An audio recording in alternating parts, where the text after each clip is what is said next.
Boa tarde, pessoal do curso. Vocês ficaram com as aulas gravadas. A primeira obra que nós vamos trabalhar, ela se chama O Cortiço, de Aloysio Azevedo. Antes de passar o resumo para vocês, eu queria que vocês lembrassem sempre da apresentação que eu vou fazer, tá? Seguindo pelo material, eu vou acompanhar aqui pelo meu computador, porque eu não posso transmitir a tela para vocês, como eu faço na aula ao vivo. Então, quem puder assistir a aula ao vivo, quarta-feira, às 18 horas, assista, tá? Então, vou acompanhar aqui pelo meu material e vocês vão acompanhando aí da casa de vocês. Ou pelo PDF, quem tiver impresso já vai anotando todas as observações. É importante fazer isso. Eu sempre vou seguir a mesma ordem, a mesma sequência de informações. Eu começo com a biografia do autor, depois a gente vai trabalhar o contexto histórico da obra. Por que é importante discutir a biografia do autor? Muito da vida dele conversa, dialoga com a obra. Vida e obra se misturam, então você, aluno, precisa ter isso em mente, precisa conhecer quem é aquele escritor. Por que ele trabalhou aquele livro? Nenhum escritor de obra literária, escola literária, principalmente esses cobrados por vestibular, ele pensou naquele livro de forma aleatória. Teve um motivo, uma crítica que ele tinha para fazer ali, naquele momento. Essa crítica está vinculada ao contexto histórico, àquele período que eles estavam vivenciando. Então, por esse motivo, a gente também vai trabalhar essa parte da história. Depois eu vou entrar no resumo com vocês. Antes, vou dar uma prévia sobre escola literária. Qual era a escola literária a qual aquele livro pertencia. Nós vamos discutir as características delas. Entro com a história, o enredo, resumo de todos os fatos, as ações, o que cada personagem vai vivenciar. E aí depois a gente parte para as personagens e a análise do livro, que é o que de fato o seu vestibular vai cobrar. É o que a Unirv vai pedir de vocês. É a parte da análise. Qual foi a crítica em cima dessa história? Qual foi o objetivo com essa história? Não os fatos que aconteceram ao longo do livro, tá bom? No final, eu vou discutir alguns exercícios. Aqui, sempre vocês podem me mandar a pergunta pelo WhatsApp, tá? Fiquem à vontade.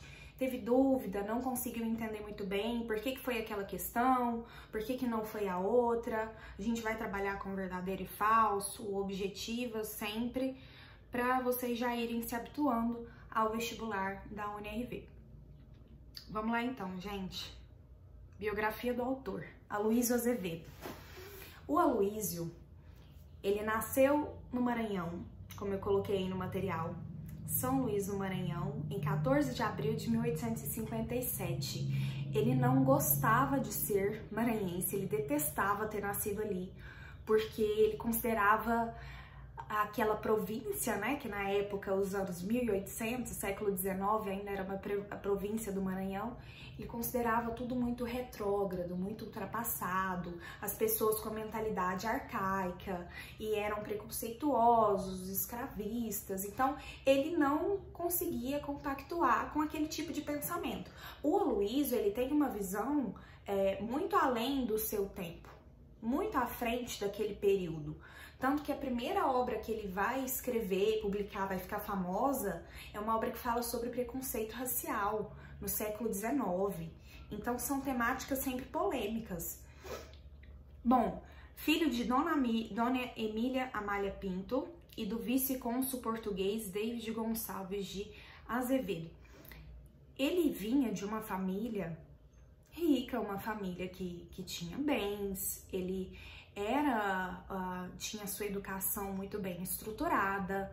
O Aloysio, ele não foi um tipo de escritor que teve que passar por um processo mais dificultoso para alcançar essa visão maior, mais ampla da sociedade, porque ele já vinha de uma família bem estruturada, com dinheiro, coisa que o Machado de Assis já não vai vivenciar. Porque o Machado, ele vem de uma família pobre, então ele precisa passar por essa ascensão social.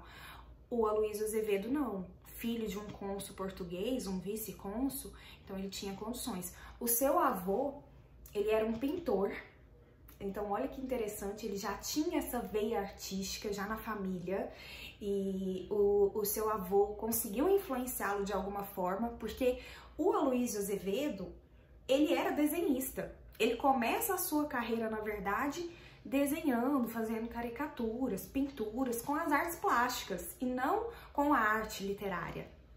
Isso é muito interessante, é um resquício da sua família já então. Tem todo o contato com a cultura europeia, né? O pai português, ele conhece muito bem, apesar de ter nascido no Brasil, no Maranhão, ele tinha esse contato com a cultura europeia. Na verdade, todos os escritores, né? Só ali no modernismo que isso vai mudar. Mas até então, todos os escritores traziam essas correntes, esses pensamentos da Europa. Demonstrou desde muito jovem grande interesse por desenho e a pintura. Isso que fez com que ele se mudasse para o Rio de Janeiro em 1876. Ele percebeu que ali no Maranhão ele não conseguiria alcançar, né, visibilidade como artista, num geral. Então ele vai se mudar para o Rio de Janeiro, que era a capital do Brasil ainda naquele período. Era ali onde era o centro econômico, o centro político, o centro cultural. Como centro cultural, ele veio estudar no Rio. Foi para lá na intenção de estudar na Academia Imperial de Belas Artes, que é a maior academia de artes, tanto cênicas quanto plásticas. Todo tipo de arte é trabalhado na academia no mundo todo. Quando ele chega no Rio de Janeiro, ele começa a trabalhar em um jornal. Nesse jornal ele trabalha com seus desenhos, não é como escritor ainda. E ali desenhando, ele passa a ter contato com editoriais, artigos de opinião, toda aquela escrita do jornal. E é ali que vai surgir esse interesse do Aloysio pela literatura, pela escrita. Até então ele não tinha se visto como um escritor, ele não tinha passado por essa experiência. Então, dentro do jornal, ele sofre essa influência e descobre o grande dom, né? Ele acaba ali despertando para isso, que seria a razão da vida dele mais à frente, que é a escrita, que é a literatura. Então, é a partir do jornal que ele trabalhava no Rio de Janeiro, fazendo desenhos, pinturas, que ele vai ter o contato com a literatura. Bom, ele sai do Rio por um tempo, quando ele volta, eu coloquei no material para vocês, ó, produz diversos folhetins que garantiam a sua sobrevivência. Lembrando, né, gente, o escritor, ele não consegue, a não ser que ele já seja muito famoso, ele não consegue manter um padrão alto de vida sendo simplesmente escritor. Então, o Aloysio, ele só fazia aquilo para se manter. Essa produção de folhetins, o que seria um folhetim? Folhetim era uma espécie de romance publicado toda semana no jornal ou na folha separada, por isso o nome folhetim, uma folha pequena, onde ali ele ia contando a história. Cada capítulo ao longo de uma semana. Essa semana é o primeiro capítulo e assim por diante. Na semana que vem o segundo. Semelhante às novelas que nós temos hoje em dia, né? Novela na televisão, você assiste um capítulo todo dia, né? Você vai acompanhando conforme eles vão publicando. Nessa época era o folhetim. Os romances eram colocados nesses folhetins e era ali onde ele produzia suas obras. Bom, as suas principais obras foram Casa de Pensão, O Cortiço e O Mulato. A primeira obra a ser publicada pelo Aloysio Azevedo foi a obra O Mulato. Essa obra, O Mulato, vocês têm que colocar isso assim como ênfase no material, tá? Seja aí no seu PDF ou no material que você imprimiu, você vai anotar que O Mulato foi a obra inaugural da Escola Literária Naturalismo. O que é uma obra inaugural? A gente vai ver isso semana que vem também com Machado de Assis. Obra inaugural na literatura é a primeira a ser publicada dentro de uma escola literária. Então, a primeira obra a ser publicada dentro do naturalismo foi O Cortiço? Não foi. E a Unirv vai colocar isso para vocês. A Unirv vai colocar assim, a primeira obra a ser publicada dentro do naturalismo foi O Cortiço. Falso. Vocês vão marcar falso, porque a primeira foi O Mulato. E a gente confunde muito isso, é muito parecido e muito fácil de ser confundido. Então, vocês vão destacar aí no material. Depois que ele publica O Mulato, ele vai publicar Casa de Pensão em 1884 e, por último, ele publica O Cortiço em 1890. Então, Cortiço, que foi a grande obra, qual é a que mais tem relevância, a obra que mais representa o naturalismo? Aí sim, é o Cortiço. Se eles trabalharem com essa perspectiva da obra principal, da obra que mais representa a escola literária, aí é o Cortiço, verdadeiro. Mas se eles colocarem que O Mulato foi a primeira obra inaugural, ok, o Cortiço não foi. O Cortiço não foi a primeira obra a ser publicada. Vamos ao contexto histórico, então. Olha só. A Europa do século XIX vivenciava profundas transformações econômicas, políticas e sociais, proporcionadas por dois grandes eventos, a Revolução Industrial e a Revolução Francesa. Lembrando, gente, que esse termo revolução, vocês têm que pensar como uma transformação profunda. Uma transformação profunda em todas as camadas da sociedade, em todos os aspectos sociais, políticos, econômicos, culturais. Então, a revolução ela vai gerar uma transformação drástica, que envolve não só aquele país, inclusive. A revolução industrial ela vai gerar consequências para o mundo todo. E é dela que surge o capitalismo. O capitalismo é fruto desse processo, é fruto da Revolução Industrial. As relações entre burguesia e proletariado surgem aqui, da Revolução Industrial. O burguês, o dono do meio de trabalho, e o proletário, o dono da força de trabalho, o dono da mão de obra, a classe mais pobre, essa relação surge aqui agora, dentro da Revolução Industrial. Tanto que todas aquelas correntes de pensamento do século XIX, socialismo, o comunismo, que acabou nunca acontecendo de fato, né? Na prática, nós nunca tivemos uma experiência comunista em nenhum país. Ele foi criada a teoria aqui. Socialismo utópico também foi criada a teoria aqui. Anarquismo. Todas essas correntes ideológicas surgiram no final do século XIX em decorrência da Revolução Industrial. A gente vê isso lá nas aulas de história. Então, o que vai ser refletido dessa parte na obra O Cortiço? A crítica ao capitalismo. Isso é muito importante, gente. A crítica ao capitalismo, por quê? Porque ele gera desigualdade social.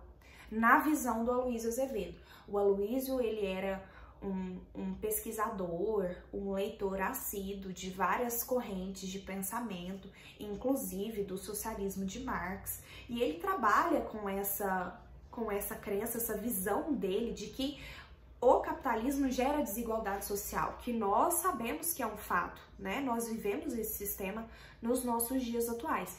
Então, ele vai discutir isso no Cortiço, vai criticar o capitalismo no Cortiço, com um personagem chamado João Romão. Eu já adianto aqui para vocês. Bom, a gente vai perceber também, como consequência do contexto histórico, olha só, novas invenções, novas descobertas. Essas descobertas vindas da ciência, desses cientistas, desses pesquisadores, elas vão influenciar no naturalismo, principalmente na área das ciências da natureza, a biologia, a física. Por quê? Porque você, ser humano agora, é um resultado das leis da natureza. Nós não temos mais que nos preocupar tanto com a fé, com a religião. O centro, isso já desde lá do Renascimento, o centro do mundo é o homem. E não mais a religião, não mais a fé, não mais um Deus. Então, eu tenho a razão como base de tudo. Eu tenho que comprovar os fatos. O empirismo também é colocado aqui. O que é o empirismo? Eu só acredito vendo, né? Entre aspas, seria isso. É aquela vivência da experiência. Eu vou confirmar aquilo que eu penso por meio da experiência, da comprovação. Aquela ideia da tábula rasa, lá da filosofia que a gente trabalha. Então, todas essas correntes de pensamento, as invenções, as descobertas, elas entram aqui dentro dessa escola literária. Isso faz parte do contexto histórico e vai influenciar diretamente no livro. Alguns dos pensadores, dos pesquisadores que nós temos, olha só, coloquei aí no material como exemplo para vocês, Auguste Comte, com o positivismo. O que seria o positivismo do Comte? Lembrando que ele foi considerado o primeiro sociólogo, né? Você que já assistiu às aulas de sociologia do seu professor vai lembrar que o primeiro que ele trabalhou O primeiro autor foi o Auguste Comte. Ele é considerado, assim, não um sociólogo de fato ainda, mas o primeiro a pensar em sociedade, a pensar no estudo da sociedade, a pensar em um método de estudo para isso. Então, a doutrina do positivismo, ela dizia que a ciência deveria ser a base de tudo. Era quase ter a ciência como uma religião. Então, a ciência vai ser a minha justificativa, vai ser a minha causa e a minha consequência. O positivismo, ele tem isso. Inclusive, a nossa bandeira, né? A bandeira do Brasil, ela vem com um lema positivista, ordem e progresso. Então, essa ideia de doutrinação, essa ideia de ciência, de progresso, de futuro, ela vem com o positivismo do Comte. Coloquei também para vocês o Darwin. Charles Darwin propôs sua teoria da evolução. O evolucionismo do Darwin, ele vai ter profunda influência aqui na escola literária naturalista. Gente, o evolucionismo trabalha com a ideia de que você, ser humano, Homo sapiens sapiens, veio de um ser irracional. Esse ser irracional, você ainda guarda resquícios dele. Isso já na visão naturalista. Você pega a teoria do Darwin e mescla a literatura. Então você, ser humano, com racionalidade, tem resquícios das características daquele ser irracional de onde você veio. Então a teoria do evolucionismo vai ser muito importante para essa obra. Coloquei também aqui o Mendel. Mendel postulou as leis da hereditariedade, né? Nós vemos isso lá em genética, primeira lei, segunda lei de Mendel. Vai ter mais influência, na verdade, isso aqui na obra O Mulato, não na obra O Cortiço, então nem vou discutir muito com vocês. Por último, eu coloquei o Taine. Taine postulou que o meio, a raça e o momento são 3 fatores que determinam as atitudes e o caráter dos indivíduos. Esse Taine trabalhou com a ideia do determinismo. O que seria o determinismo? E é a principal, tá? De todas as características aqui, de todas as descobertas e de todos os cientistas, Taine é o mais importante com a teoria do determinismo. Essa teoria diz que você é influenciado, você é determinado pelo meio em que está inserido. Pelo meio, pela raça e pelo tempo, pelo momento. A gente vê isso até em outras obras que já foram cobradas pela Unirv, como, por exemplo, Os Sertões, do Euclides da Cunha. Aqui, no Cortiço, você vai perceber que esse ambiente de degradação, que é o cortiço, ele vai influenciar em todas as personagens. As atitudes das personagens, elas são meras consequências daquele cortiço, do lugar onde elas estão vivendo. Tanto que você não vai enxergar o personagem como um ser individual. Ah, o João Romão, ele tomava essas atitudes por si só, pelo lado subjetivo. Você não vai fazer uma análise, uma interpretação subjetiva da personagem. Enxergar como aquela atitude que ela tomou foi por conta própria. Não, você tem que pensar que aquelas atitudes de todas as personagens do livro e que eles formam um conjunto, um grupo, um ser como um todo, elas são consequências do lugar em que elas estão vivendo, que é o cortiço. É isso que a gente chama de determinismo. O homem é determinado pelo meio em que ele vive. Tudo ok até aqui, gente? Olha só. Agora nós vamos entrar na escola literária. Vamos trabalhar então essa escola chamada naturalismo. Antes nós tivemos o romantismo, né? Fazendo uma retrospectiva ao longo da literatura toda, como que funciona? A gente começa em 1500 com o descobrimento do Brasil, literatura de informação, quientismo, literatura de catequese, vem o barroco com toda aquela visão religiosa, Gregório de Matos, que a gente pode chamar também de seiscentismo. 1700, setecentismo ou arcadismo, a visão bucólica, pastoril, a vida no campo. 1800, nós tivemos o romantismo. O romantismo é uma escola literária que no Brasil ela se dividiu em 3 etapas, em 3 períodos ou 3 gerações. A primeira falava do índio, a segunda falava do amor e a terceira falava do negro. O romantismo, ele tem uma visão, por que eu tô fazendo essa retrospectiva com vocês? Para vocês perceberem o rompimento que nós tivemos agora, dentro do naturalismo. O romantismo, ele tem uma visão, e todas as outras escolas também trabalhavam muito com o lado subjetivo do homem, o lado subjetivo da personagem. E o romantismo era uma escola literária que era feita por burgueses, né? Por o que viria a ser chamados depois futuramente de burguesia. Então, você não tinha preocupação com crítica social, você não tinha preocupação em retratar em uma obra a classe menos privilegiada, os trabalhadores, os pobres, as mulheres, as mães solteiras, as prostitutas. Você não tinha esse tipo de discussão no romantismo. Isso não existia. O romântico, ele falava sobre a sua amada, idealizada, e que aquele amor era um amor platônico, inalcançável, e as suas dores, o seu sofrimento, e ele ia morrer por isso, ai meu Deus, tudo aquele drama.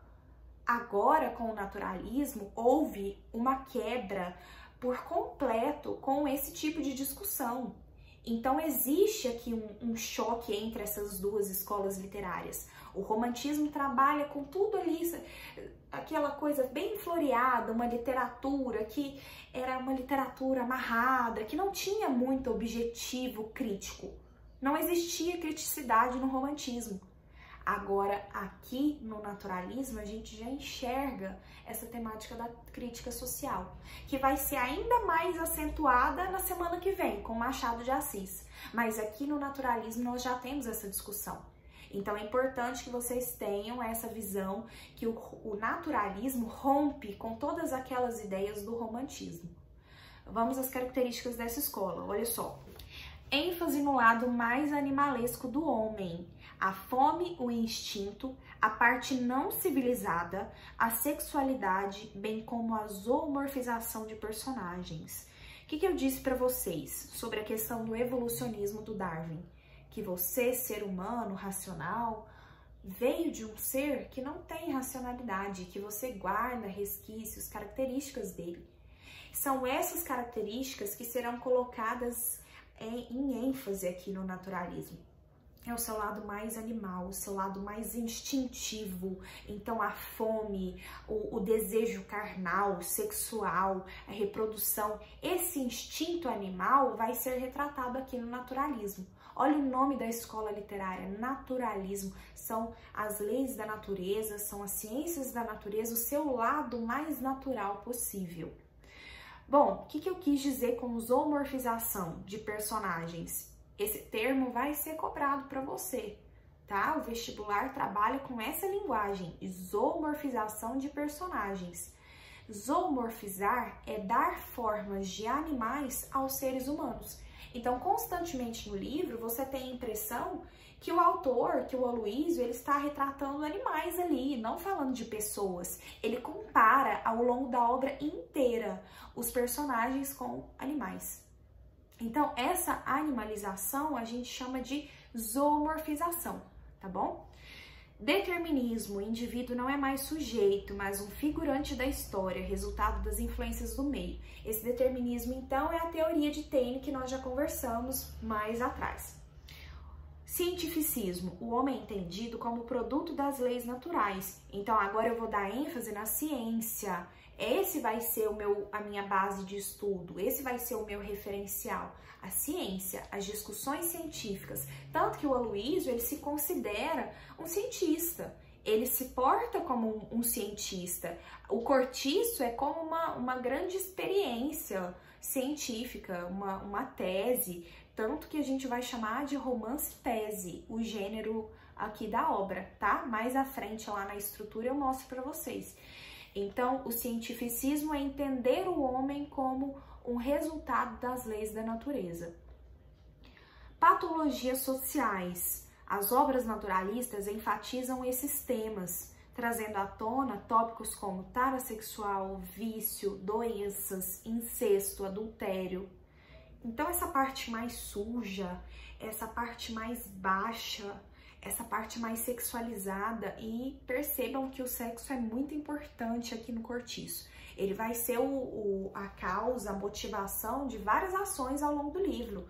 Muitos casais vão ser desfeitos aqui por causa do sexo, muitas cenas, muitas ações vão acontecer em decorrência disso. Então existe uma importância muito grande com o ideal sexual, por ser uma das características que trazem esse lado mais animal, mais instintivo do ser humano. Os vícios, aqui dentro do Cortiço, nós teremos o vício no álcool. O alcoolismo vai ser retratado por uma das personagens, ela se chama Piedade, eu vou explicar mais à frente para vocês. Doenças sexualmente transmissíveis, doenças num geral, são retratadas dentro do naturalismo, não só na obra O Cortiço, mas em várias obras dessa escola literária. Incesto, relações incestivas, pai com filha, mãe com filho, esse tipo de cena, esse tipo de situação, essas relações parentais vão acontecer aqui no Cortiço com uma tia e o seu sobrinho. Então, existe incesto no Cortiço? Existe. O adultério, de todas essas características aí, ele é o que mais aparece ao longo do livro, tá bom? O que é o adultério? A traição. Então, vários casais aqui vão cometer adultério. Nós temos vários tipos de traições sendo narradas ao longo do livro. Se vocês quiserem destacar, marcar, tá? Pode assinalar aí. Adultério é a que nós mais vamos perceber aqui. O que seria patologia social? Patologia, aquilo que é patológico, é aquilo que é doentio. Então, essas doenças sociais, a parte mais suja do ser humano, a parte mais baixa do ser humano, vai ser retratada dentro dessa escola literária. Objetividade e impessoalidade nas narrativas. Por que eu tenho uma objetividade? Eu tenho que ir direto ao ponto, eu tenho que ser claro, porque agora eu não estou floreando as coisas mais como eu fazia lá no romantismo. Agora eu preciso discutir ações e questões mais sérias, mais importantes, mais relevantes para a sociedade. Então eu tenho que ser claro, eu tenho que ser direto, eu tenho que ser objetivo, tá bom? Preferência por temas cotidianos, frequentemente priorizando as relações e vivências das classes inferiores. Isso aqui é importante, gente, para diferir lá do Machado de Assis. Na semana que vem a gente vai trabalhar Memórias Póstumas de Brás Cubas. Lá em Memórias Póstumas, o Machado, ele tem como personagem os personagens, no geral, são da parte alta da sociedade, são a burguesia, as classes mais ricas, criticando, com certeza, ele vai fazer crítica, mas os personagens são pertencentes às classes altas. Aqui no naturalismo, não, é o inverso. Eu vou fazer crítica, mas eu faço a crítica do olhar do pobre aqui. Eu vou usar como referência o lado de cada história. Eu pego as classes inferiores, os meus personagens serão prostitutas, serão trabalhadores do campo, serão trabalhadores urbanos, mais pedreiro, lavadeira. Nós temos mães solteiras, viúvas, esse tipo de classe que vai ser retratada no Cortiço, que naquela época era uma classe completamente excluída, né? Então você tinha aquela visão preconceituosa, excludente. Essas serão as classes retratadas aqui dentro do Cortiço. Predominância da forma descritiva.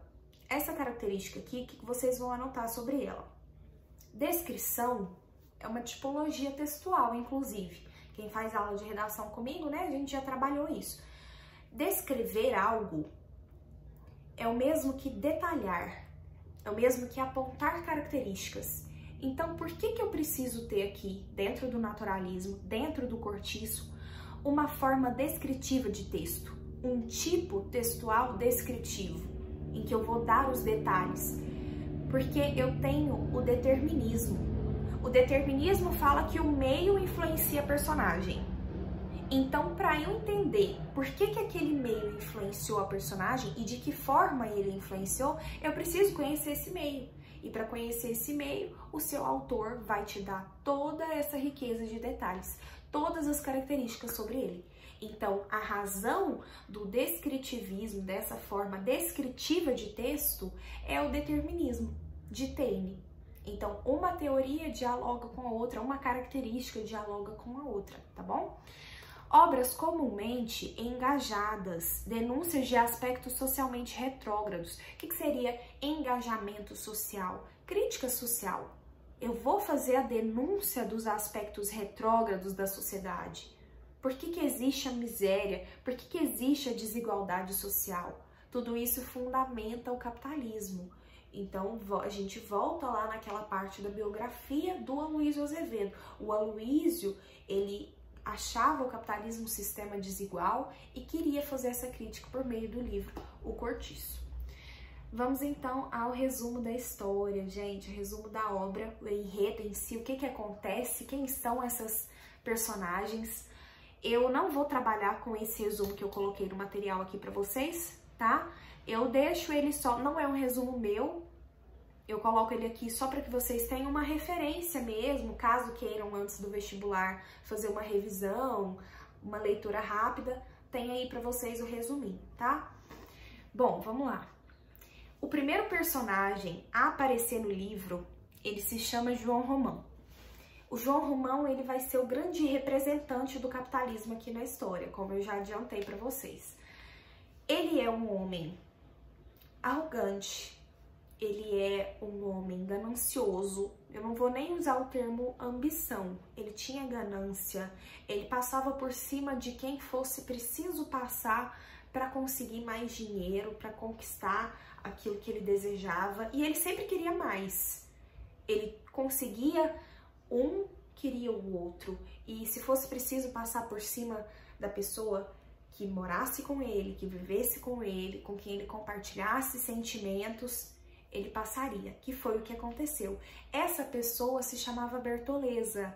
Bertoleza era a mulher que vivia com o João Romão. No começo da história, os dois eram só vizinhos ali. Eles vivem no Rio de Janeiro, a história se passa no Rio de Janeiro, no chamado bairro do Botafogo, e ali nesse bairro o João Romão tinha um mercadinho, ele era um português, comerciante, tinha um mercadinho pequenininho, só uma portinha, vendia uma coisa ou outra ali na rua, e ao seu lado vivia a Bertoleza. Bertoleza era uma escrava fugida, ela tinha fugido dos seus donos e passou a viver ali. Abriu na porta da sua casa um restaurante entre aspas, né? Ela colocou umas mesinhas ali na porta de casa mesmo e começou a vender comida. O João Romão já enxergou uma possibilidade de conseguir algo a mais estando com a Bertoleza. Então é aí onde ele vai se relacionar com ela. Ele vai começar a ter contato com essa escrava fugida, pensando já nas oportunidades de agregar o mercadinho dele ao restaurante dela e de explorar o trabalho da Bertoleza. O que o João Romão faz ao longo do livro inteiro é explorar o trabalho da Bertoleza. Ela nunca deixa de ser uma escrava e ela aceitava, passava por cima, engolia tudo aquilo que o João Romão fazia com ela porque ela se sentia protegida, de certa forma, por ele. Estar na companhia dele era melhor do que estar sozinha e correr o risco de voltar a ser escrava algum dia. Então ela sempre aceitava tudo aquilo. A Bertoleza, ao longo da sua vida, ela vai fazendo as suas economias, guardando seu dinheirinho, ela ganhava muito pouco, ela era muito simples, não sabia ler. E aí, um dia o João Romão pega esse dinheiro da Bertoleza, falando que vai comprar a carta de alforria dela, porque esse era o grande sonho da Bertoleza, conseguir comprar a sua carta de alforria. Ela juntava esse dinheirinho sofrido, juntando ali moedinha por moedinha, pensando em comprar a sua liberdade. Ela pega o dinheiro, entrega para o João, fala: João, eu preciso que você compre a carta de alforria para mim, você pode fazer isso?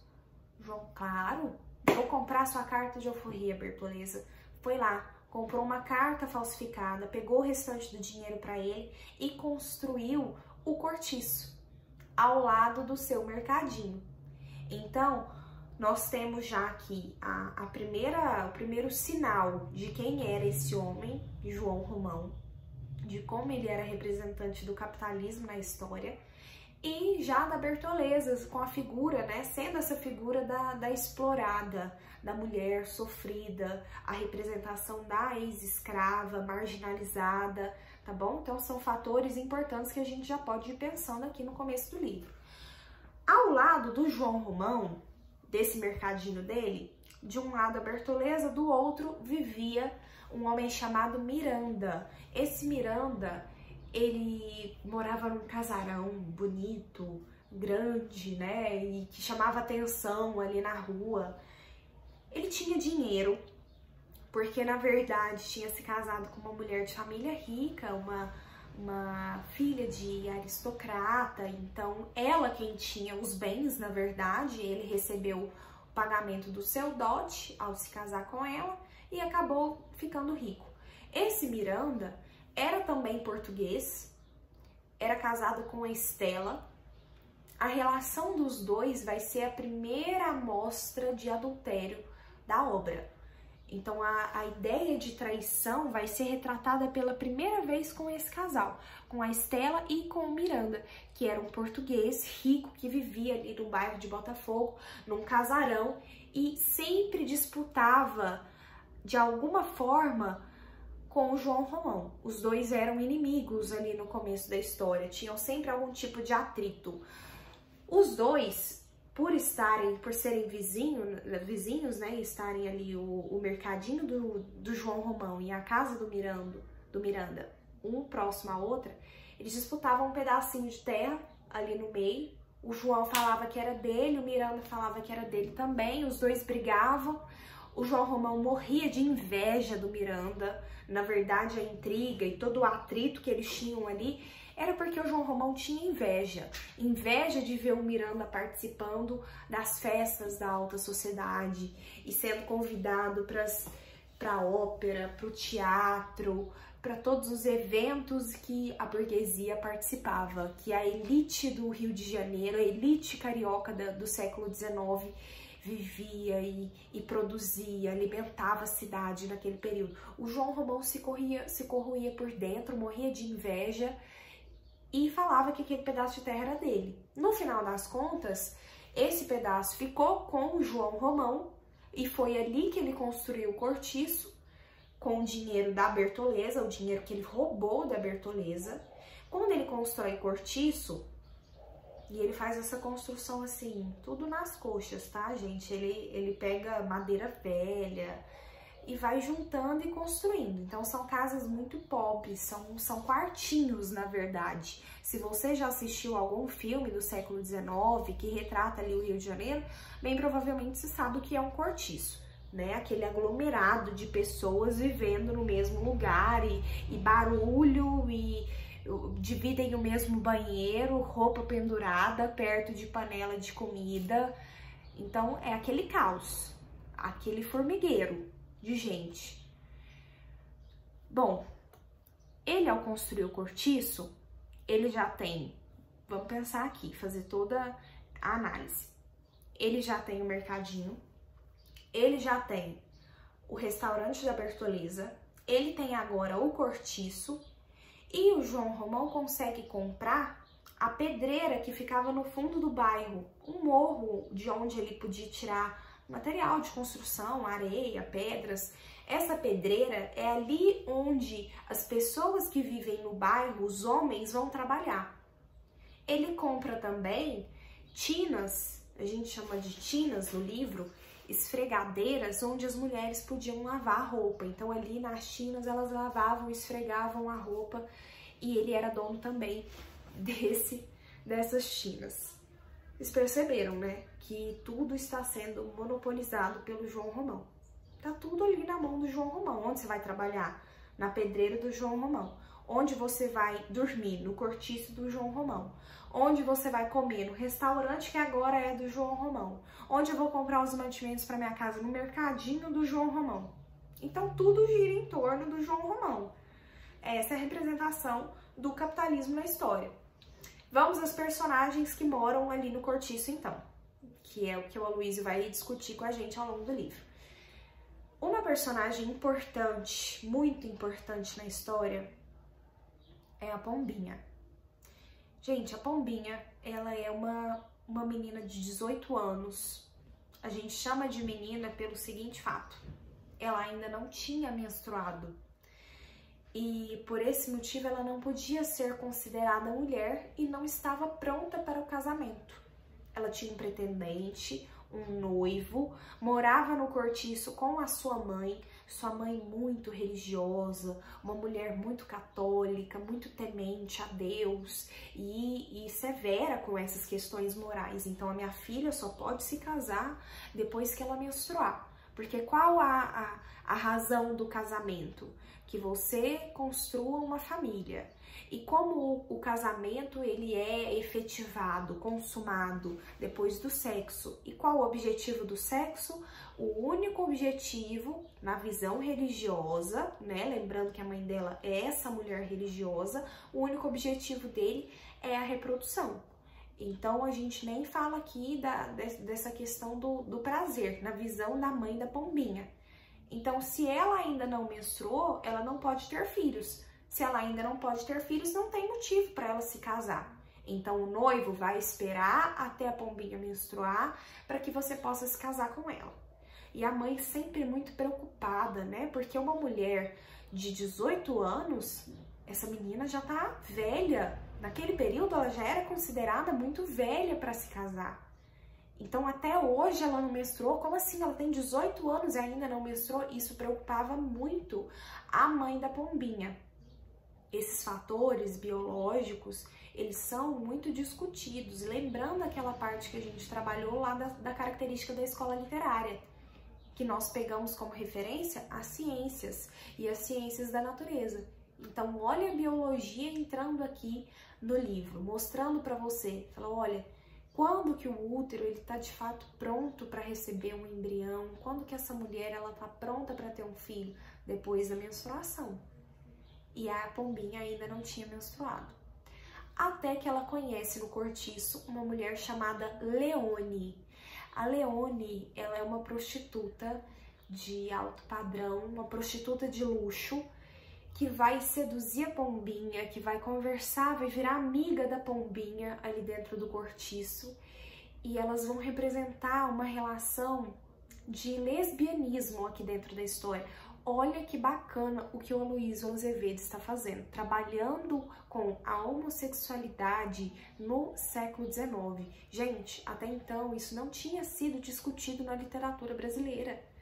Era uma quebra de padrões, era um choque para as pessoas naquele período. Imaginem, né? Século XIX, o Aloysio Azevedo, que já tinha trabalhado lá na obra O Mulato, preconceito racial, agora ele está trazendo aqui no cortiço a temática da homossexualidade, duas mulheres.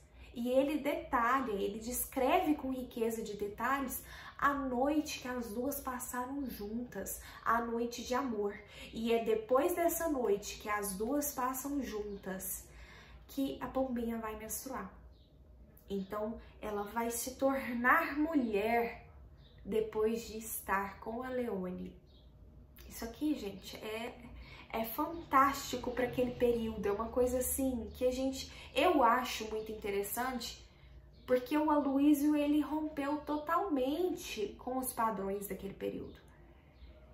Ele queria mesmo falar dos fatos, das questões sociais, ele queria escancarar, e foi o que ele fez com essas duas personagens. Qual que vai ser o final, a sequência da história da Pombinha? Ela vai se casar, vai acabar se casando com o seu noivo, seu pretendente, vai perceber que aquela vida não era o que ela queria. Ela não consegue, até tenta ser dona de casa, amar o marido, mas no final das contas, ela sabia que o que o coração dela pedia era estar com a Leone. O que ela faz? Ela foge de casa, pega suas coisas. Isso, gente, lembrando da mãe dela que é super religiosa. Ela pega suas coisas em casa, foge, vai viver com a Leone em um prostíbulo, e vai se prostituir também. Ela se torna prostituta. para viver a sua relação de amor com a Leone. No final da história da Pombinha, a mãe dela morre, né? Morre de tanto desgosto de ver a filha dela naquela situação. Prostituta, abandonou a família, é lésbica, então a mãe dela acaba falecendo no final da história. As próximas personagens que eu quero trabalhar com vocês, olha só. Nós temos aqui que lembrar da Estela e da relação de adultério entre ela e o Miranda. Eu comentei com vocês que o primeiro casal que vai representar o adultério aqui são os dois. Mas não é a traição do Miranda com a Estela. A Estela quem vai trair o Miranda.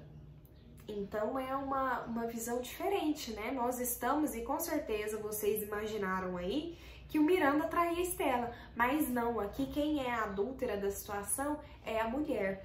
A Estela trai o Miranda, inclusive com o seu sobrinho.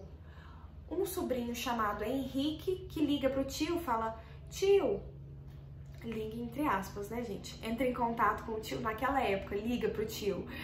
Ele entra em contato com o tio: tio, posso morar aí um tempo na sua casa? Tô cursando medicina. Ele fazia medicina, estudante de medicina, o Henrique.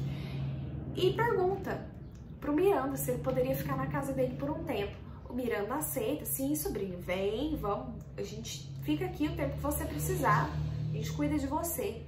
E a Estela já cresce o olho em cima desse menino. Os dois vão representar aquela relação incestuosa que eu comentei com vocês mais cedo. Então, o relacionamento da Estela com o Miranda era esse relacionamento de aparências. Para a sociedade carioca daquele período, eles eram uma família perfeita.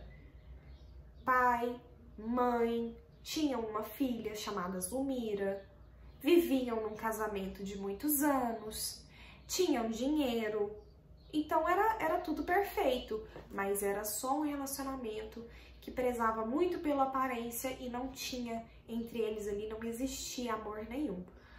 Bom, nós temos também aqui no livro, sendo retratada, coloquei aí pra vocês, a personagem do Albino. O Albino também vai ser uma referência de homossexualidade dentro da história. O Albino, ele é um homem muito afeminado, que ao invés de trabalhar na pedreira com o restante dos homens ali do bairro, ele trabalhava com as lavadeiras, ele trabalhava com as mulheres. Então ele tem todos os trejeitos femininos, ele é ao longo da história, e até no filme, né, existe o filme do Cortiço, ele é ao longo da história sempre alvo de chacota, alvo de piadinhas. Então ele vai fazer essa representação da homossexualidade também, só que nesse aspecto masculino. Era um homem que tinha esses trejeitos femininos. Bom, o próximo casal que eu quero trabalhar com vocês é a Rita Baiana e o Firmo. A Rita Baiana, ela vai representar aqui a mulher brasileira, a visão da mulher brasileira para as pessoas no mundo naquela época. E até hoje, né, gente? Até hoje, todos os países no estrangeiro, a mulher brasileira ela é vista como sexualizada, né? De uma forma muito sexualizada, muito pejorativa, como uma mulher que tem o corpão, como uma mulher que tem peito, bunda. Tanto que quando a Carmen Miranda, né, que ficou famosa nos Estados Unidos, foi a única cantora brasileira que fez carreira no exterior, por que ela precisava ser performática daquele jeito, né? Colocar quase que uma melancia na cabeça, né, as frutas, para chamar a atenção. Porque ela não tinha a preocupação com nada além daquilo, com o artístico de fato, né? A visão, isso aqui num tom crítico, tá, gente? Que eu tô fazendo a análise com vocês, é só uma comparação. Ela precisava chamar atenção pelo seu corpo, ela precisava chamar atenção, e tanto que os americanos ficaram assim, sem entender. Ué, mas cadê a mulher brasileira? Porque a Carmen, ela não tem aquele quadrilzão e bundão, mas ela tinha o peito e ela coloca o decote bem aberto, assim, né? Então, a visão da mulher brasileira, isso já de muitos anos e até nos dias atuais, é essa. É simplesmente o seu corpo. E a Rita Baiana vai representar dessa forma a mulher brasileira. A visão da sociedade, isso não é o Aloysio, tá, gente? Não é o autor. É a visão da sociedade daquele período, das pessoas daquela época. A Rita Baiana usava sempre as roupas mostrando os ombros, mostrando os braços, cobria o colo, mas mostrava as pernas, um pouco das pernas, era sempre uma saia rodada que ela estava usando e dançava. A parte da dança aqui da Rita, ela é fundamental para mostrar essa erotização da mulher, essa sexualização, essa parte carnalizada. Então, quando a Rita Baiana dança, o Aloysio Azevedo fala que ela dança como uma serpente, que ela serpenteia. Então, ela mexe o seu quadril e ela mexe a cabeça de um lado para o outro. A descrição, gente, no livro dessa parte, a forma com que ele fala da Rita Baiana dançando, ela dá a entender perfeitamente que a Rita, ela não representa nada além do seu corpo. Então, era essa a visão da mulher sexualizada, a mulher brasileira. A Rita, ela era tida como a mulata sedutora, que foi o que eu coloquei aí pra vocês no material. Era a mulata sedutora, amiga de todos no cortiço. Amiga de todos, inclusive dos homens. Era a única mulher que sempre transitava ali entre homens e mulheres e conversava com todo mundo e ria abertamente e abria os braços. Então, ela era assim, despojada, alegre, festiva, soltinha. Por que a gente vai usar esses termos? Porque a Rita falava que ela não se prendia a homem nenhum. Ela mesma falava, eu não me prendo a homem nenhum. Essa era a Rita Baiana. Apesar de dizer que não se prendia a homem nenhum, ela vivia de tititi com um chamado Firmo. Eles tinham um certo relacionamento ali, os dois eram, a gente pode dizer assim, namorados. O Firmo já é a representação do homem brasileiro. O brasileiro que é esperto, que é malandro, que dança e que joga capoeira e que anda sempre com canivete no bolso, que é perigoso, que tem a esperteza na sua natureza. Então, a representação do brasileiro, ela vem dentro do livro por meio do Firmo. O Firmo, que era o namorado da Rita Baiana. Então, a Rita vai representar a mulata sensual e o Firmo vai representar o brasileiro malandro, o carioca. Ele representa muito o carioca. O Firmo é a representação do carioca, é a visão mais assim. O Aloysio conseguiu resumir várias das características do carioca daquele período nesse personagem chamado Firmo. O outro casal que aparece ao longo do livro é o Jerônimo e a Piedade. O Jerônimo, ele é português, ele é muito certinho. Ele mantém todas as tradições portuguesas, então na sua casa ele sempre chega do trabalho, dá um beijo na esposa dele, na Piedade, vai para a porta de casa, fica sentado lá no quintal e toca a sua gaita e pensa, reflete sobre a vida, vai à igreja aos finais de semana. Então é aquele homem correto, honesto, de caráter, o pai de família. O Jerônimo, gente, ele vai ser desconstruído ao longo do livro. Essa visão, essa postura do Jerônimo, ela vai ser completamente desconstruída. Ele vai sofrer uma transformação no livro. Ele amava a sua esposa, a Piedade também o amava, os dois viviam ali num relacionamento lindo, de filme, aquele casal de filme apaixonante, que tinha um casamento certinho, de anos. Só que o Jerônimo conhece a Rita Baiana. Um certo dia ele chega do trabalho, ele trabalhava na pedreira, ele organizava, gerenciava de certa forma a pedreira os homens que trabalhavam na pedreira para o João Romão. Então, o João Romão era o chefe dele e ele era o chefe dos homens que trabalhavam na pedreira. Esse Jerônimo, português, um certo dia ele chega do trabalho, vai sentar ali no quintal, na porta de casa e escuta o samba, escuta uma música que vai atrapalhar ele ali a tocar o seu instrumento. Ele vai até essa música, esse samba, ele vai atrás do som. Quando ele chega, ele se depara com a Rita dançando, e é aquela cena da Rita que o Aloísio descreve como ela estava dançando, e ele fala que ela jogava a cabeça e os cabelos para um lado e para o outro, e jogava o seu quadril. Nessa cena, nesse momento, quando o Jerônimo encara a Rita, ele sente uma coisa diferente. Ele sente uma atração física, um desejo sexual. E aqui, gente, a gente não vai conversar sobre sentimento, não, sobre amor, não existe esse tipo de discussão. É justamente essa desconstrução do sentimento, é o desejo sexual. Então ele vai se interessar pela Rita Baiana, vai trair a sua esposa com a Rita Baiana. O Firmo, namorado da Rita, vai descobrir, e aí onde toda a cena aqui vai gerar um caos, um conflito na história, e vai ser aquela loucura.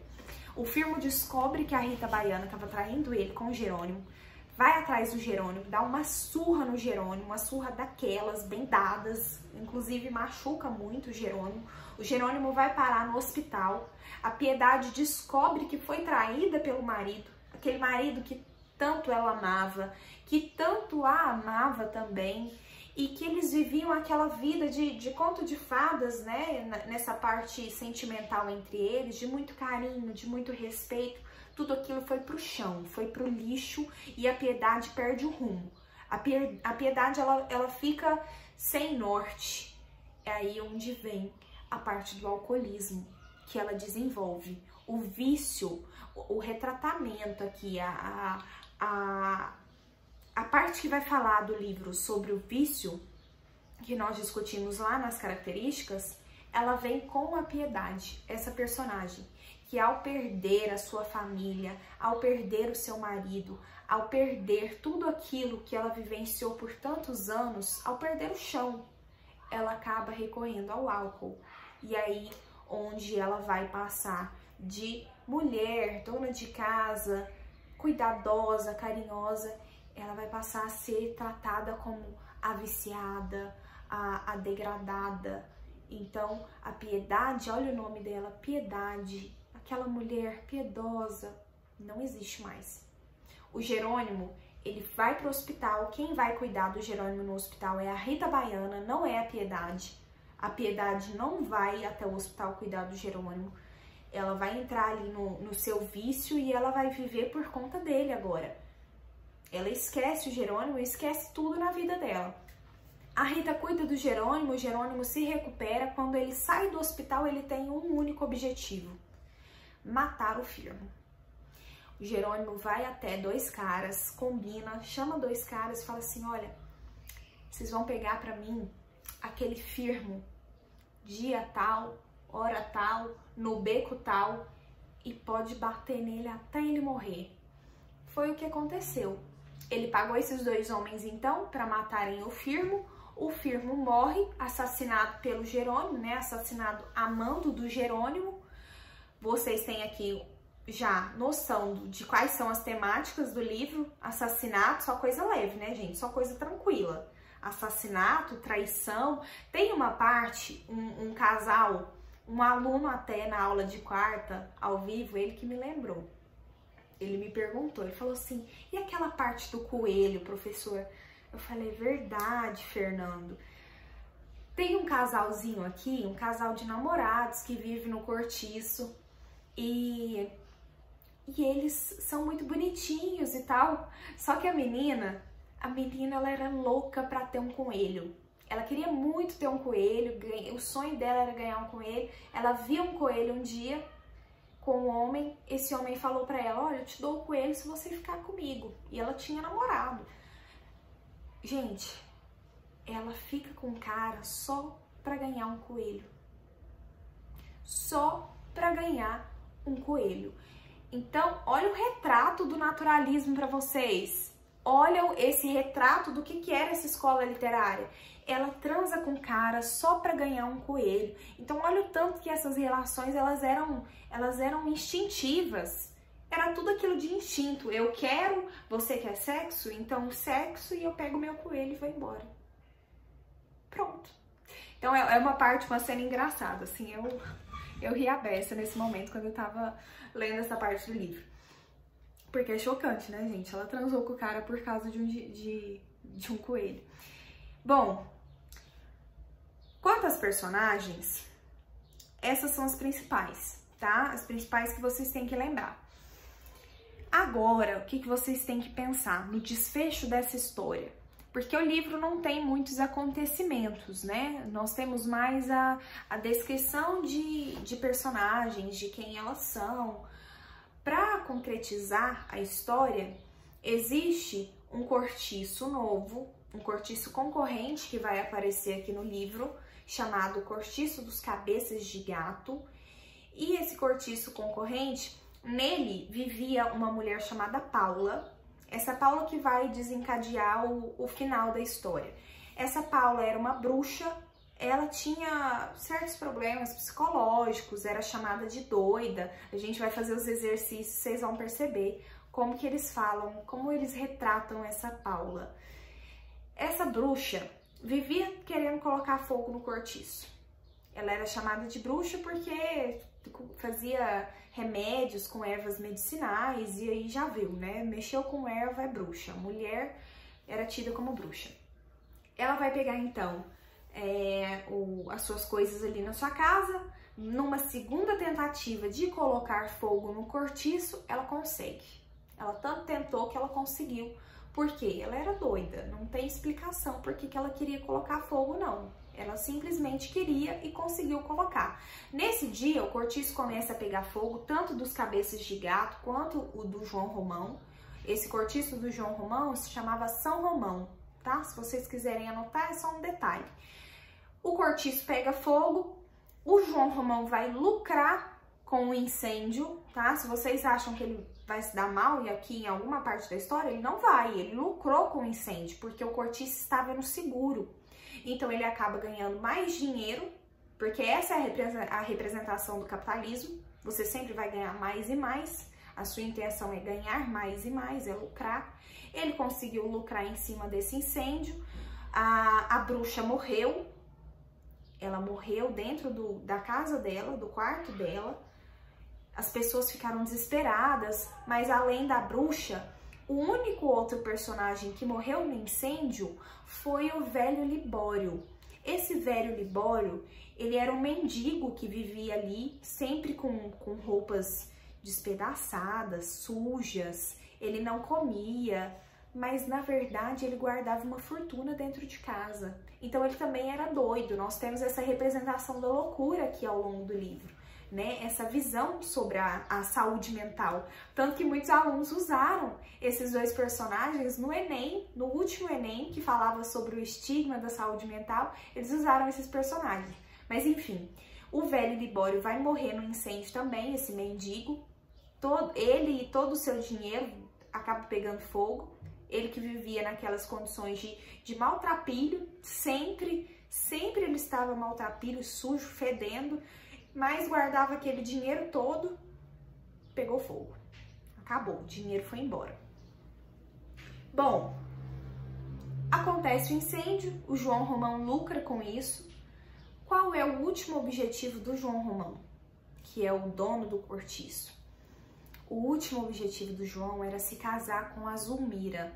Zulmira era a filha do Miranda. Vocês lembram do Miranda, português, rico, que morava no casarão? Então, o Miranda tinha uma filha chamada Zulmira. A Zulmira era jovem, bonita, menina, e ela também tinha vontade de se casar, tinha um interesse em se casar com o João Romão, porque ele tinha dinheiro. O João Romão, ao longo da história, ele foi ganhando cada vez mais dinheiro. Ele ficou rico com o passar do livro, né? No final da história, nessa última parte, ele já tem muito dinheiro. E o Miranda, ele não tem mais tanto dinheiro assim também. O que morava lá no casarão. Ele era, de certa forma, um burguês mais falido.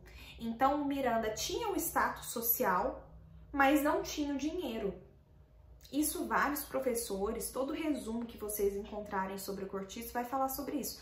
O Miranda tinha o status, mas não tinha o dinheiro. O João tinha o dinheiro, mas não tinha o status. Então, os dois casaram perfeitamente bem. Foi onde o João pensou em se casar com a Zulmira, que era a filha do Miranda, e tinha o obstáculo da Bertoleza.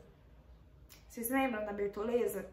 Escrava, fugida, que cuidava do João Romão, que cuidava do mercadinho, que cuidava do restaurante, passava o dia inteiro trabalhando para ele.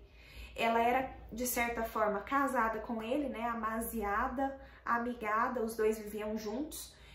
O João viu que a Bertoleza era um empecilho para esse casamento dele com a Zulmira e encontrou uma forma de ficar livre dela. Gente, se preparem, vocês vão chocar com essa parte da história. O João foi até os antigos donos da Bertoleza, chamaram esses donos, contaram que a Bertoleza estava no Cortiço, estava morando naquele bairro, o João levou os donos, os dois, até a Bertoleza. No momento que eles chegaram, ela estava na cozinha, ela vai suicidar. Por que ela vai se suicidar? Porque ela preferia a morte do que voltar a viver aquela vida da escravidão. Então é um retrato muito pesado, essa cena é uma cena muito forte do livro, porque ela, inclusive na cozinha, ela se mata ali mesmo, fazendo comida, ela pega a faca que ela estava usando para cortar a carne e se corta. Então é uma cena muito impactante e que mostra pra gente o quanto o João Romão, ele era sujo, ele era podre, né? E ele era ganancioso.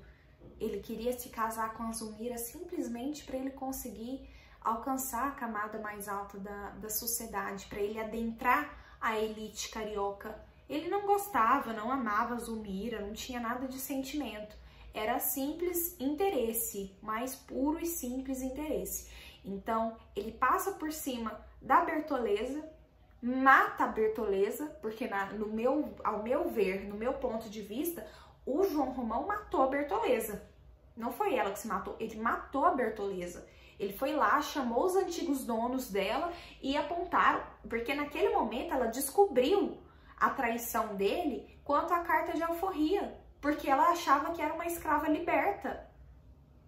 Porque ela deu o dinheiro, aquele dinheiro suado, sofrido dela, ela entregou ao João Romão e pediu para que ele comprasse a carta de alforria. Ele foi lá e comprou a carta falsificada. Então, a Bertoleza, naquele momento, percebeu o quanto ela foi enganada, explorada, traída. Outro tipo de adultério que nós temos aqui, tá? Voltando àquele ponto lá do material, se vocês quiserem anotar, tá aí. O outro adultério, a outra traição que nós tivemos, a traição do João Romão com a Bertoleza, essa traição moral, ela vai cometer suicídio e aí é onde a história acaba. A última cena do livro é o João Romão indo até a sala da sua casa se encontrar com um grupo de jovens abolicionistas, o Clube Abolicionista do Brasil, porque ele financiava, ele investia, ele bancava esse clube, ele dava dinheiro para a abolição, para o processo abolicionista. Por que ele fazia isso, Gisela?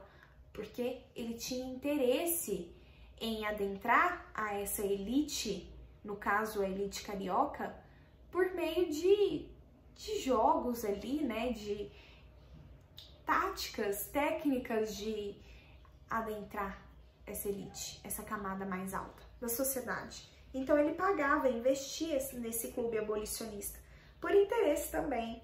Ele que explorou, escravizou e matou a Bertoleza, investindo no clube abolicionista.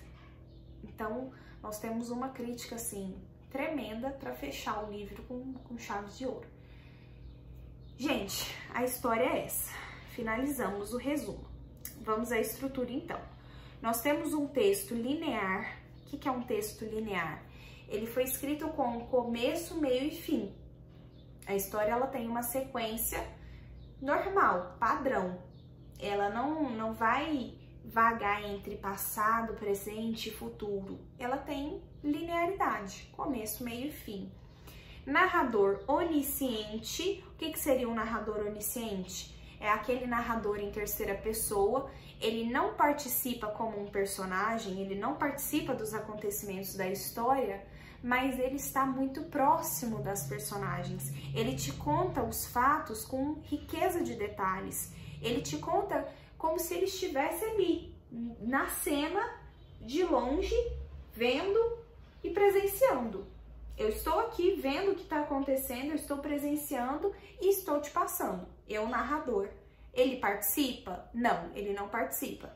Mas ele presencia e te conta. Ele te conta como se estivesse muito próximo à cena. É isso que a gente chama de narrador onisciente. Ele entende tudo aquilo que se passa por dentro da cabeça, da mentalidade das personagens. O protagonista da história é o cortiço. Como assim? O protagonista é o cortiço? O cortiço, ser inanimado, né?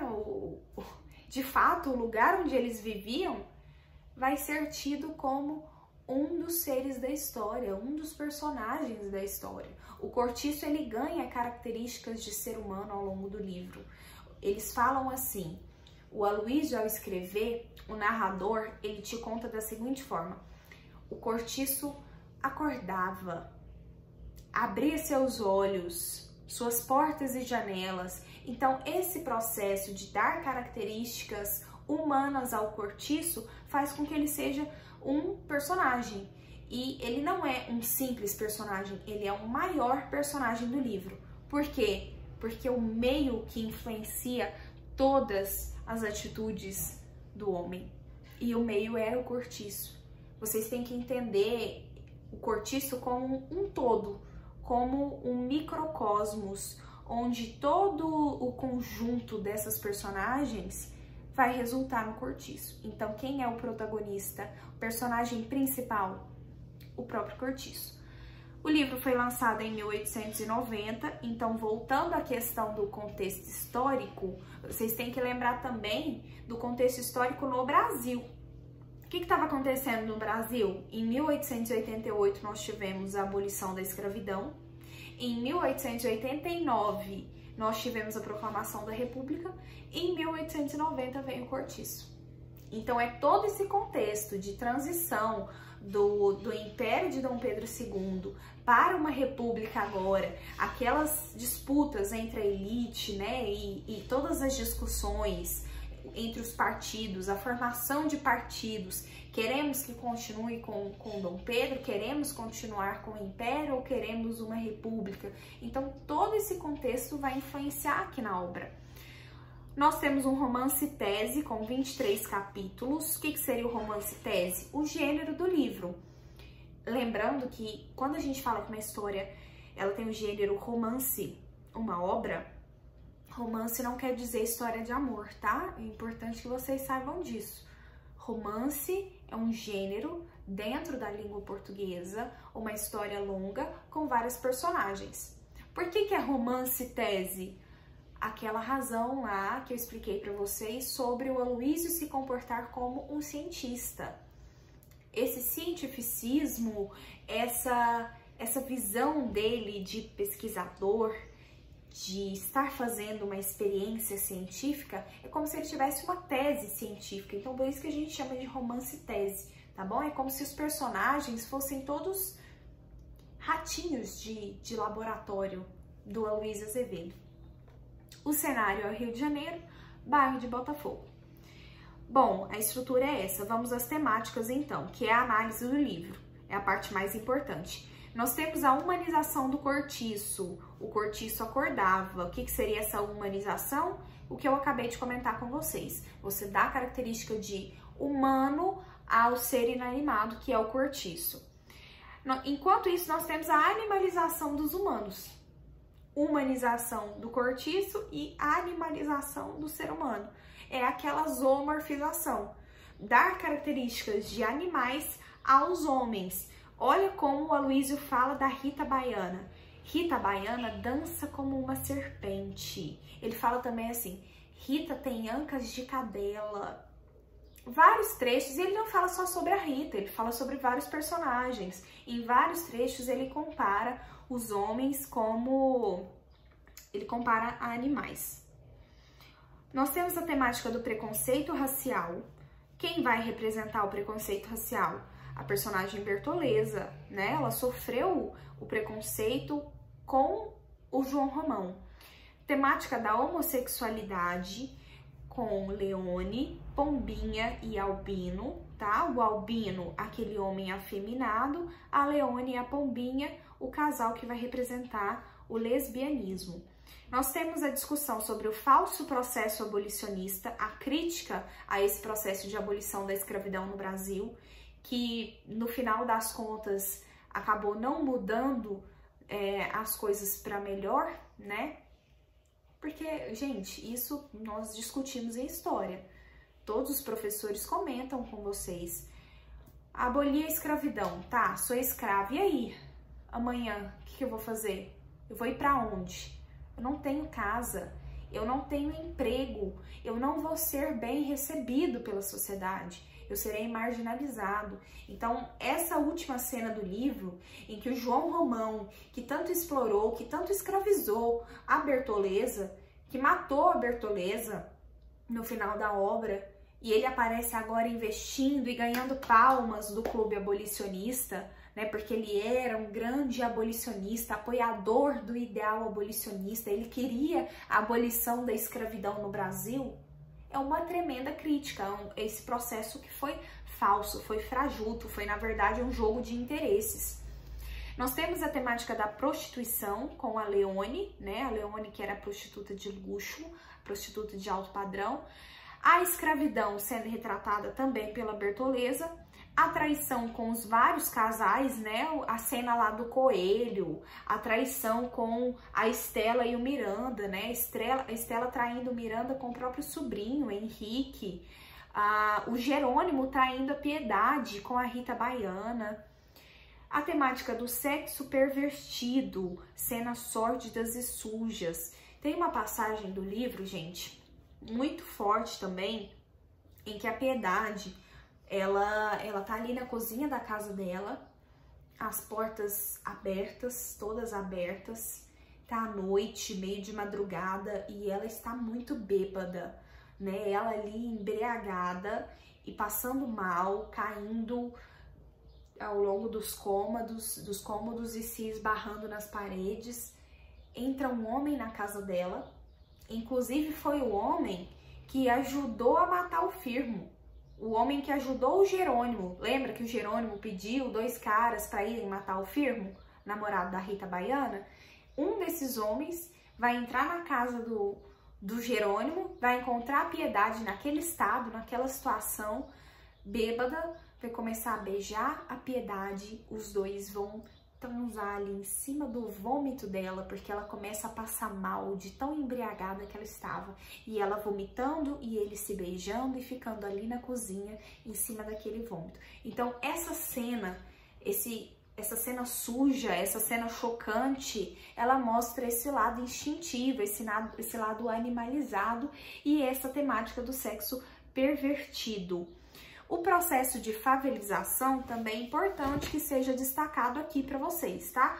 O que seria esse processo de favelização? O que aconteceu no final do século XIX no Rio de Janeiro? Você tem ali a intenção de construir a capital semelhante a Paris.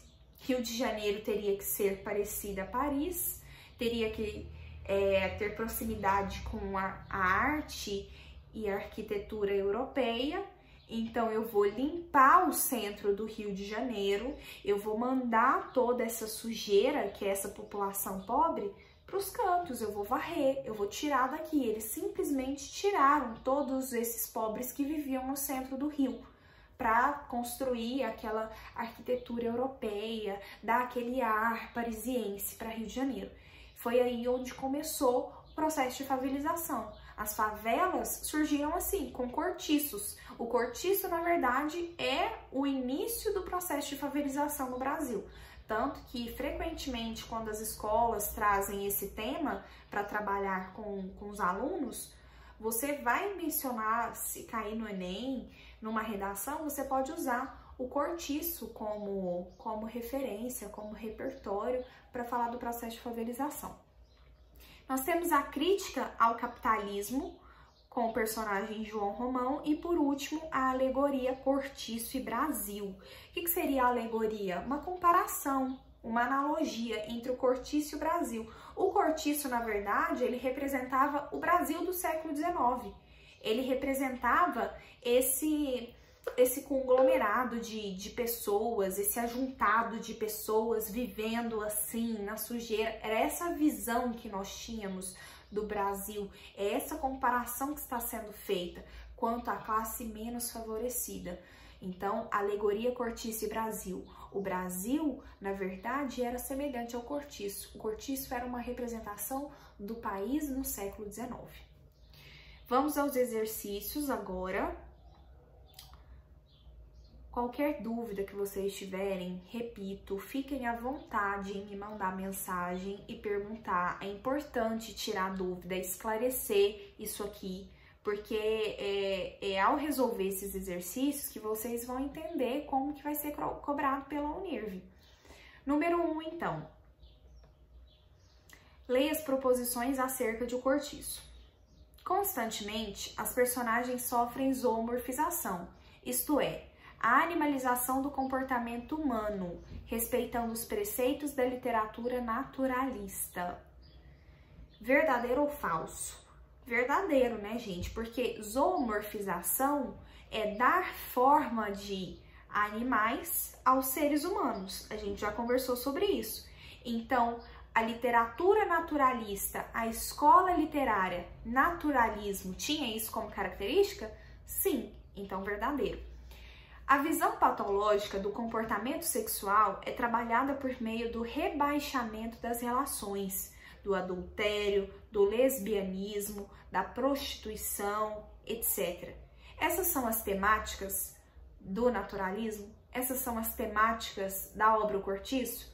Traição, prostituição, lesbianismo, relações sujas. Essa visão aqui, ó, patológica, o que eu coloquei no material lá em cima para vocês? Patologias sociais, como característica do naturalismo. Ah, mas e esse lesbianismo aqui, ó, Gisela, não seria motivo para a gente colocar falso, não? Porque lesbianismo não é uma doença, não é um comportamento doentio. Era tido como um comportamento doentio lá no século XIX. Então, a visão das pessoas naquele período sobre as relações homossexuais era de que isso era doentio, era ruim, era patológico.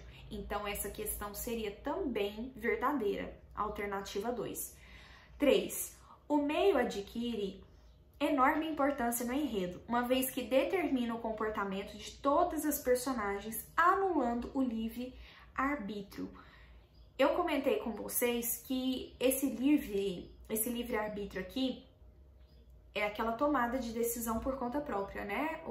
A personagem, ela toma a decisão por uma razão pessoal. A gente vai enxergar assim no Cortiço ou nós vamos partir da ideia de que as personagens são influenciadas pelo meio, são determinadas pelo meio? São determinadas, é a teoria do determinismo. Tanto que ele usou aqui, ó, o verbo determina, uma vez que determina o comportamento.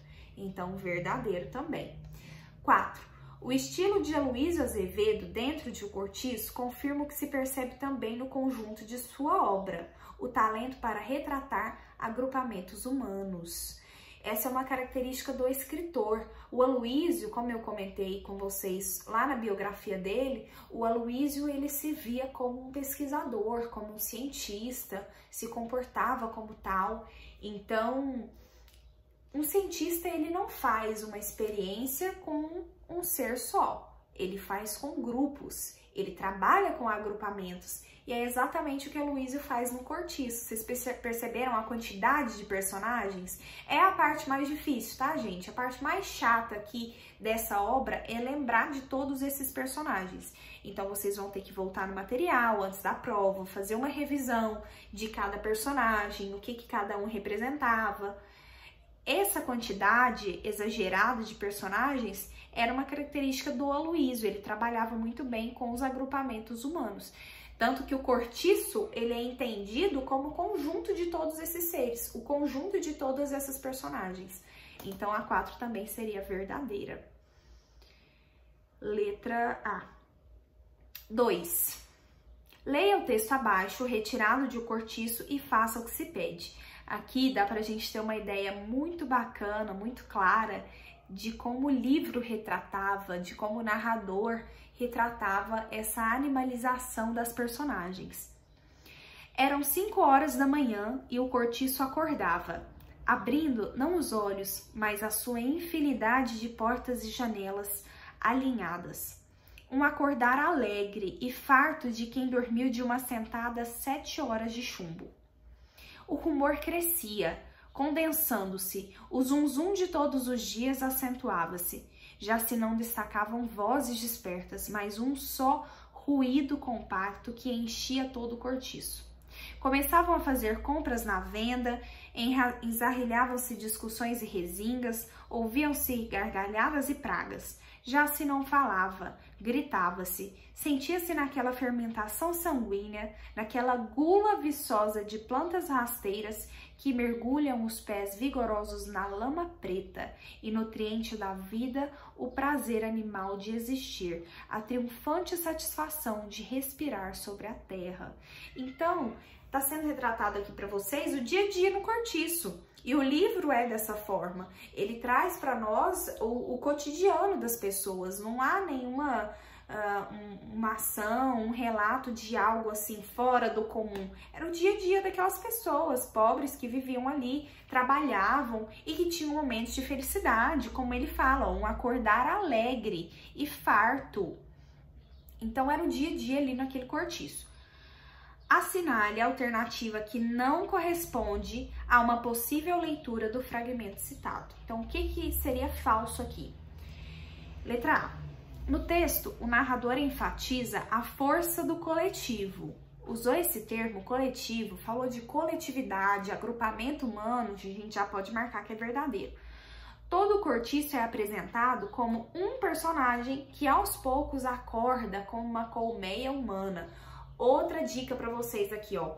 Usou o termo de animais, falou alguma coisa de animal, como ele usou aqui, colmeia humana, já pode assinalar que é verdadeiro. Tem tudo a ver com o Cortiço. E tanto é verdade que ali em cima, gente, quando ele fala assim, ó, o rumor crescia, condensando-se, o zum-zum de todos os dias, zum-zum, barulho de abelha, colmeia humana, então é verdadeiro. B. O texto apresenta um dinamismo descritivo, ao enfatizar os elementos visuais, olfativos e auditivos. Até ali, ó, vocês já podem marcar que é verdadeiro também, quando ele fala dinamismo descritivo. Descritivo, descrever, detalhar, nós combinamos já que é característica do naturalismo.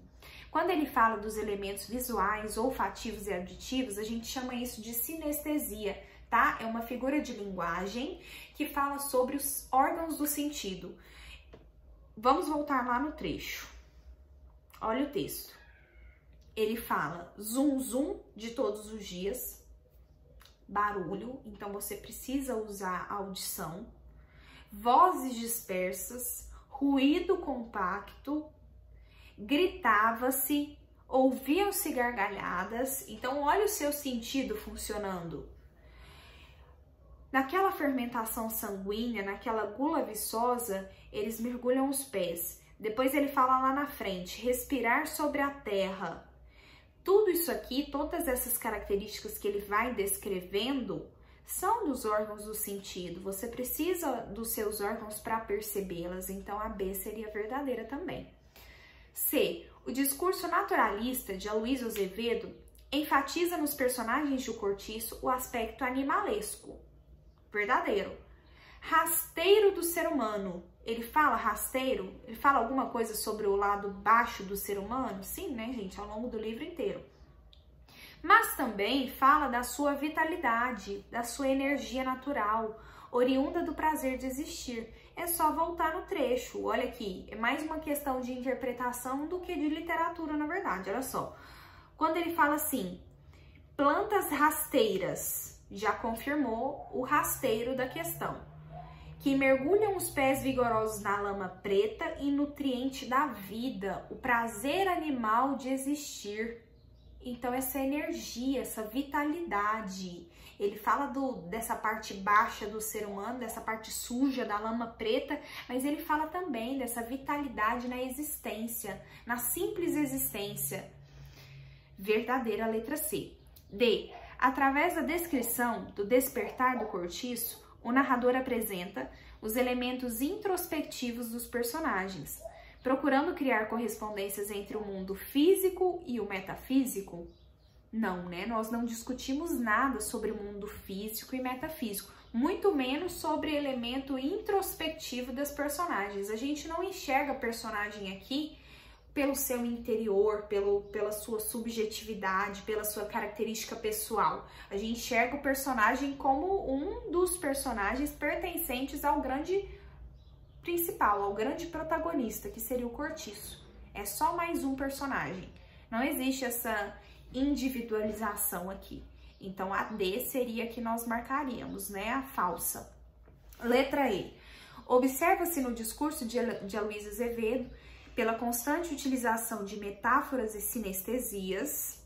Metáforas são comparações, tá? Uma metáfora é uma comparação implícita. Ele faz comparação ao longo do livro a todo tempo, né, gente? Ele compara a todo momento os seres aqui com animais, o cortiço com o ser humano. Então, nós temos metáforas sim. E sinestesias? Acabei de dizer para vocês que é essa figura de linguagem que fala dos órgãos do sentido, que nós temos aqui também ao longo do cortiço. Uma preocupação em apresentar elementos descritivos que comprovem a sua tese determinista. Exatamente, aqui resumiu todas as características que a gente encontra ao longo da obra. 3. A questão a seguir baseia-se no seguinte fragmento do romance O Cortiço, de Aloysio Azevedo. Essa parte aqui, ela é engraçada. Ela vai falar sobre a bruxa, a Paula. Vocês lembram a que causou incêndio? Olha só. Fechou-se um entra e sai de marimbondos defronte daquelas 100 casinhas ameaçadas pelo fogo. Homens e mulheres corriam de cá para lá com os tarecos ao ombro, numa balbúrdia de doidos. O pátio e a rua enchiam-se agora de camas velhas e colchões espocados. Ninguém se conhecia naquela zumba de gritos sem nexo, e choro de crianças esmagadas e pragas arrancadas pela dor e pelo desespero. Então dá para visualizar a cena, olha a riqueza de detalhes aqui. Tanto que dá para entender o que seria essa descrição, né? Essa característica. Ele enche de detalhezinhos para você visualizar a cena. Eu visualizo perfeitamente, pessoal correndo, colchão aqui no ombro, jogando no meio da rua, e sofá, e gritaria, e o cortiço pegando fogo, e todo mundo desesperado. É essa cena que ele tá passando para vocês. Da casa do barão saíam clamores apopléticos, gritos desesperadores. Ouviam-se os guinchos de Zulmira, que se espolinhava com um ataque. A Zulmira, filha do Miranda, escandalosa, gritando. E começou a aparecer água. Quem a trouxe? Ninguém sabia dizê-lo, mas viam-se baldes e baldes que se despejavam sobre as chamas. Os sinos da vizinhança começaram a badalar, e tudo era um clamor. O que seria esse sino da vizinhança? Qual vizinhança? Os cabeças de gato, o cortiço vizinho. A bruxa surgiu à janela da sua casa, como a boca de uma fornalha acesa. Estava horrível, nunca fora tão bruxa. O seu moreno trigueiro de cabocla velha, essa é a pele dela, tá, gente? Reluzia que nem metal em brasa. A mulher lá pegando fogo, olha como que ele fala dela. O seu moreno trigueiro de cabocla velha reluzia que nem metal em brasa. A sua crina preta, desgrenhada, escorrida e abundante como as das éguas selvagens. Dava-lhe um caráter fantástico de fúria saída do inferno. E ela ria-se, ébria de satisfação. A mulher era doida mesmo, né, gente? Ela pegando fogo e rindo, queimando lá e rindo. Por quê? Porque ela tinha o sonho de colocar fogo no cortiço.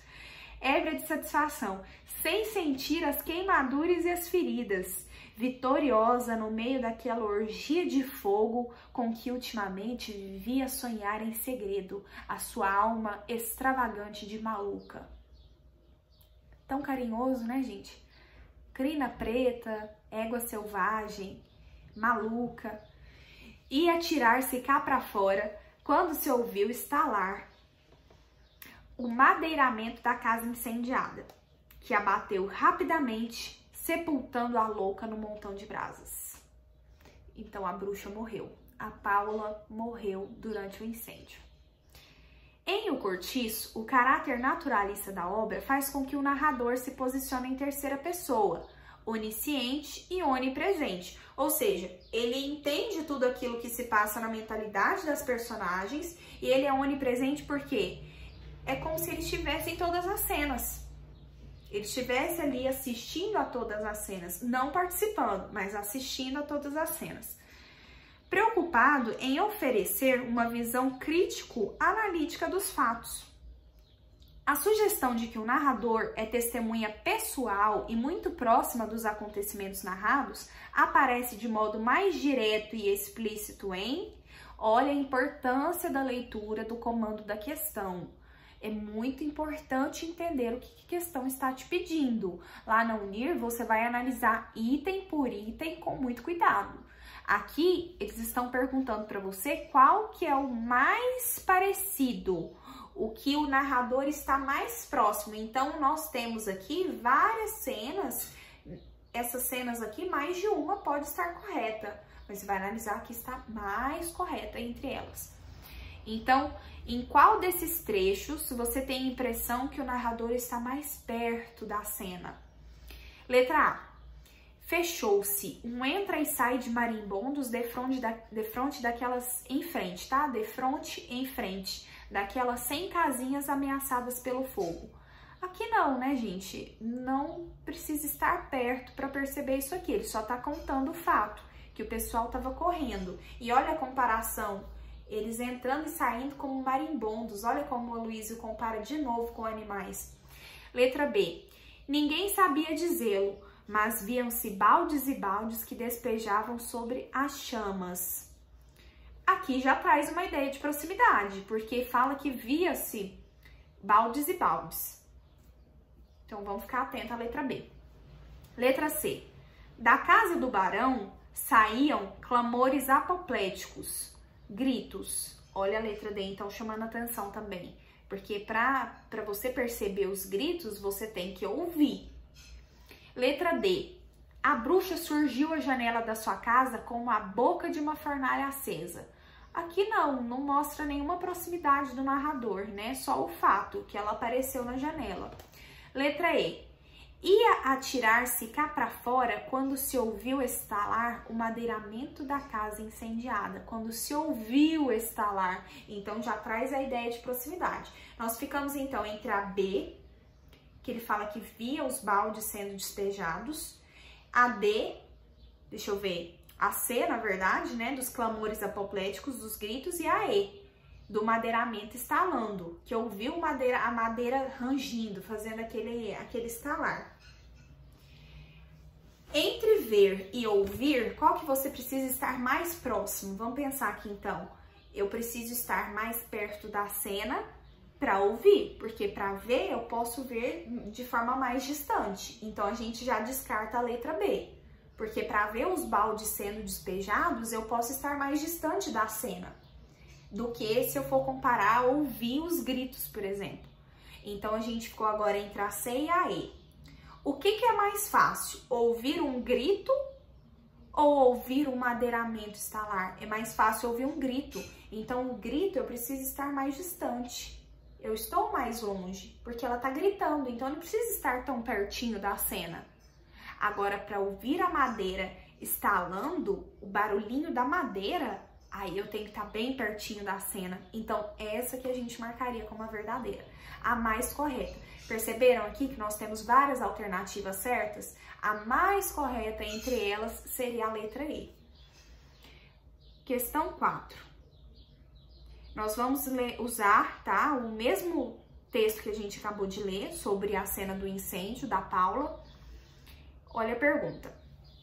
O caráter naturalista nessa obra de Aloysio Azevedo oferece de maneira figurada um retrato do nosso país, no final do século XIX. Olha a alegoria Cortiço e Brasil, que a gente trabalhou lá nas temáticas.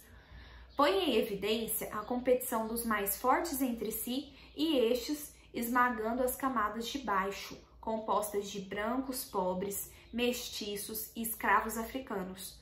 No ambiente de degradação de um cortiço, o autor expõe um quadro tenso de misérias materiais e humanas.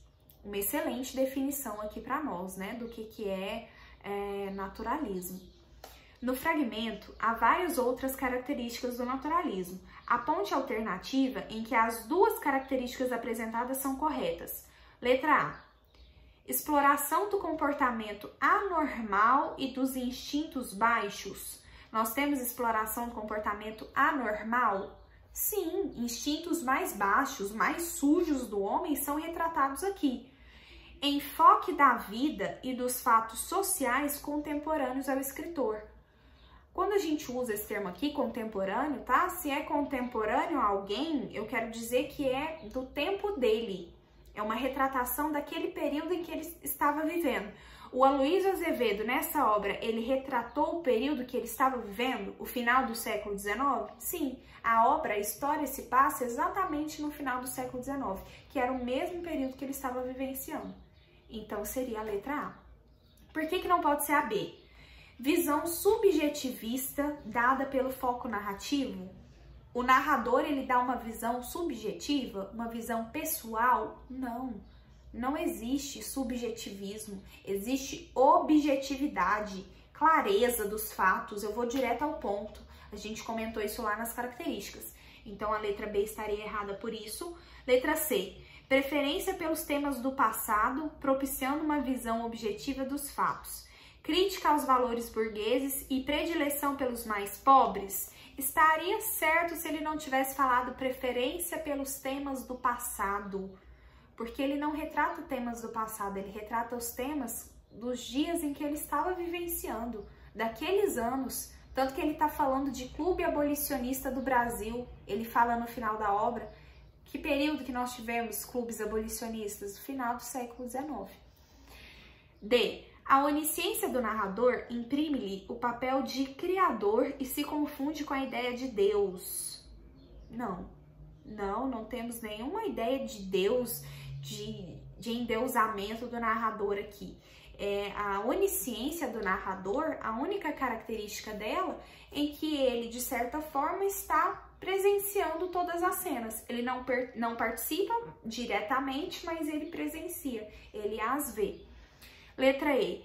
Exploração de um tema em que o ser humano é aviltado pelo mais forte. Predominância dos elementos anticientíficos para ajustar a narração ao ambiente degradante dos personagens. São elementos anticientíficos ou científicos? Científicos, tanto que o Aloysio se comporta como um cientista. Ele cria essa obra como um romance-tese, tudo bem? É isso então, gente. Qualquer dúvida é só me chamar. Espero que vocês tenham gostado do resumo, tá bom? Fiquem à vontade para fazer pergunta, assistam o vídeo, revejam o vídeo, reassistam quantas vezes forem necessárias. Muito obrigada e assim que eu puder eu já gravo da obra Memórias Póstumas de Brás Cubas, tá bom? Quem puder participar da aula ao vivo quarta-feira, participe, porque a gente tem uma interação bem bacana na hora, eu vou conversando com vocês enquanto a gente vai fazendo o resumo. É muito legal a experiência, tá bom?